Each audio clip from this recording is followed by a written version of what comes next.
सबको जय मसीह की। परमेश्वर के नाम की महिमा हो। भजन संहिता उसका एक भजन हम पढ़ेंगे। यहाँ पर धर्मी और दुष्ट मनुष्य के विषय में जिक्र है।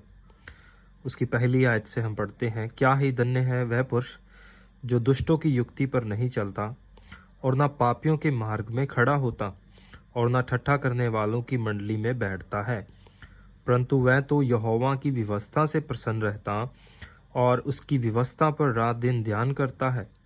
वह उस वृक्ष के समान है जो बहती नालियों के किनारे लगाया गया है और अपनी ऋतु में फलता है और जिसके पत्ते कभी मुरझाते नहीं। इसलिए जो कुछ वह पुरुष करे वह सफल होता है। दुष्ट लोग ऐसे नहीं होते, वे उस भूसी के समान होते हैं जो पवन से उड़ाई जाती है। इस कारण दुष्ट लोग अदालत में स्थिर ना रह सकेंगे और ना पापी धर्मियों की मंडली में ठहरेंगे, क्योंकि यहोवा धर्मियों का मार्ग जानता है, परंतु दुष्टों का मार्ग नष्ट हो जाएगा। परमेश्वर के नाम की महिमा हो। जबूर 1 में हम दो व्यक्तियों के विषय में जिक्र हुआ है। एक धर्मी मनुष्य है और एक व्यक्ति को दुष्ट करके बताया गया है। यहाँ पर उस धर्मी व्यक्ति के काम के विषय में बताया गया है कि वो क्या करता है, और दुष्ट मनुष्य के विषय में भी हम पढ़ते हैं कि वो क्या करता है और क्या नहीं करता। जब हम इस जबूर की पहली आयत को पढ़ते हैं तो वहाँ पर हम तीन तरह के ग्रुप को देखते हैं, तीन तरह के मंडली को देखते हैं, जहाँ पर दुष्ट लोगों की मंडली है, पापियों की मंडली है और जो ठट्ठा करने वाले हैं उनकी मंडली है। और उस धर्मी मनुष्य के विषय में लिखा है कि वो ना तो दुष्टों की युक्ति पर चलता है, ना पापियों के मार्ग में खड़ा होता है, ना ठट्ठा करने वालों की मंडली में बैठता है।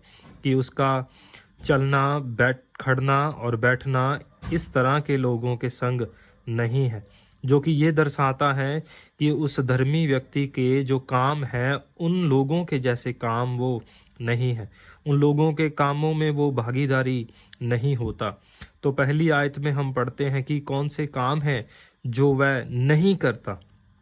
फिर जब हम दूसरी आयत में पढ़ते हैं वहाँ पर बताते हैं, परंतु वह तो यहोवा की व्यवस्था से प्रसन्न रहता और उसकी व्यवस्था पर रात दिन ध्यान करता है। जब हम दूसरी आयत में पढ़ते हैं वहाँ पर लिखा है कि वो करता क्या है। फिर जो धर्मी बंदा है, जो व्यक्ति है, वो करता क्या है। लिखा है कि वह तो यहोवा की व्यवस्था से प्रसन्न रहता है और उसकी व्यवस्था पर रात दिन ध्यान करता है। तो जो दुष्टों की युक्ति पर चलना उसे अच्छा नहीं लगता, उसे परमेश्वर की व्यवस्था पर चलना अच्छा लगता है। उसको परमेश्वर के मार्गों पर चलना अच्छा लगता है। उसे ठट्ठा करने वालों की मंडली में बैठना अच्छा नहीं लगता, बल्कि वो तो प्रभु के वचन के साथ बैठता है और अपना समय जो है वो प्रभु की वचन के ऊपर ध्यान करता है। यहाँ पर लिखा है कि वो उसकी व्यवस्था पर दिन रात ध्यान करता है। दिन रात वो अपना जो ध्यान है वो परमेश्वर के वचन की ओर लाकर रखता है। और इतना ही नहीं, दूसरी आयत जब शुरू होती है वहाँ पर लिखा है कि उसे उससे प्रसन्नता मिलती है। परमेश्वर के वचनों के ऊपर चलना, परमेश्वर के साथ संगति बिताना, परमेश्वर के हुक्मों के अनुसार चलने से उसे खुशी मिलती है। उसे पापियों के मार्ग में खड़े होने से खुशी नहीं मिलती, या ठट्ठा करने वालों के साथ बैठकर लोगों का मजाक उड़ाने से उसे प्रसन्नता नहीं मिलती। उसे पापियों की युक्ति पर चलने से प्रसन्नता नहीं मिलती, बल्कि उसे परमेश्वर के साथ संगति करने से, परमेश्वर की व्यवस्था पर ध्यान करने से, जो कि ये बात को दर्शाता है कि वो परमेश्वर से समय बिताता है। उसका जो ध्यान है, उसका मन जो है, उसका जो उठना बैठना है वो परमेश्वर के वचन के साथ है और वो अपने ध्यान को परमेश्वर की संगति में केंद्रित करता है। और उसे ऐसा करने से उसे खुशी मिलती है। परमेश्वर की व्यवस्था से वो प्रसन्न रहता है। उसे लोगों के जो बुरे काम हैं वह करने से खुशी नहीं मिलती, बल्कि परमेश्वर के वचनों के ऊपर चलने से खुशी मिलती है। तो जब हम उसकी 3 आयत पढ़ते हैं वहाँ पर लिखा है उसकी उदाहरण कि वो मनुष्य जो है, जो ऐसा करता है वो कैसा है। जो 3 आयत हम पढ़ते हैं वहाँ पर लिखा है, वह उस वृक्ष के समान है जो बहती नालियों के किनारे लगाया गया है और अपनी ऋतु में फलता है और जिसके पत्ते कभी मुरझाते नहीं। इसलिए जो कुछ वह पुरुष करे वह सफल होता है। तीसरी आयत में उस व्यक्ति की उदाहरण को दिए हैं कि वो व्यक्ति है कैसा। वो व्यक्ति ऐसा है जो कि बहती नालियों के किनारे लगाए हुए उस वृक्ष के समान है, जिसे समय सिर उसका भोजन मिलता है, उस पौधे को, और वो समय सिर पानी और जो सूर्य की जो धूप है उसे समय सिर मिलती है। उसे किसी चीज़ की कमी नहीं है कि जो उसे बढ़ने से रोक सके। उसी प्रकार से ये धर्मी व्यक्ति है, अगर वो परमेश्वर से जुड़ा रहता है, परमेश्वर की व्यवस्था पर ध्यान करता है, उसमें ढूंढता है अपने जीवन को तराशने के लिए कि मैं और भी कैसे अपने जीवन में बढ़ूं, परमेश्वर के करीब जाऊं, तो वह उस पेड़ के समान होगा जिसको उसका भोजन और उसकी वस्तुएं, उसकी ज़रूरतें, वो सब कुछ प्रदान होंगी। और क्या होगा कि उसके पत्ते कभी मुरझाएंगे नहीं, उस वृक्ष के। उसी प्रकार इस मनुष्य के भी कभी पत्ते नहीं मुरझाएंगे, जिसका अर्थ है कि जो कुछ वो करता है वो सफल होगा। 3 आयत की आखिरी पंक्ति में लिखा है कि जो कुछ वह पुरुष करता है वो सफल होता है, क्योंकि वो कुछ गलत नहीं करता, वो वह करता है जो परमेश्वर के वचन के अनुसार है, जो परमेश्वर की व्यवस्था के अनुसार है, वो उस तरीके से करता है अपने कार्यों को। इसलिए जो कुछ वो करता है वो सफल होता है, क्योंकि उसके इरादे नेक हैं और उसके काम सही हैं और उसके रास्ते जो हैं वो परमेश्वर की द्वारा अगुवाई किए हुए रास्ते हैं। तो जब हम 4 आयत पढ़ते हैं वहाँ पर लिखा है कि दुष्ट लोग ऐसे नहीं होते।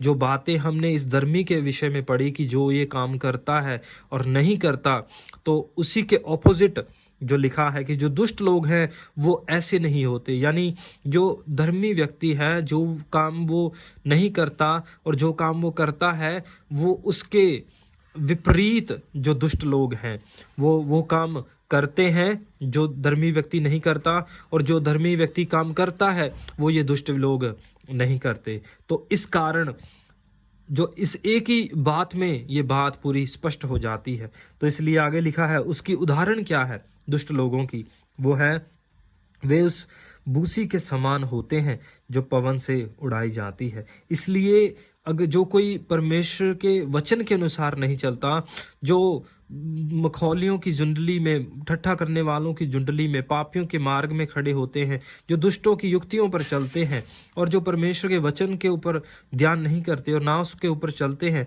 वो उस बूसी के समान है जो कि एक आग से उड़ाई जाएगी, आग से जलाई जाएगी और पवन उसे उड़ा ले जाती है।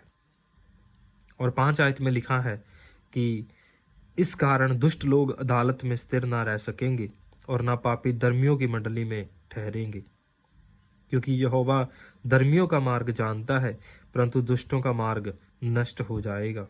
प्रियो, यहाँ पर दोनों व्यक्तियों के विषय में पढ़ा।